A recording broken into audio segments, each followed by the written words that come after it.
احتفل الفنان أحمد صيام وزوجته الفنانة رانيا فتح الله بعقد قران ابنتهما بسنت على يوسف سعادة مدير عام إحدى شركات الدعاية والإعلان، وذلك في مسجد الشرطة بمدينة الشيخ زايد.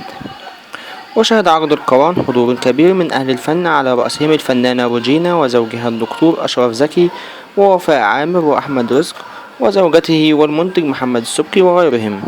وكان لظهور الفنانة إيمي سمير غانم وقعا خاصا، حيث يعد هذا أول ظهور لها بعد تأكيد خبر زواجها يوم الجمعة المقبلة من الفنان حسن الرداد.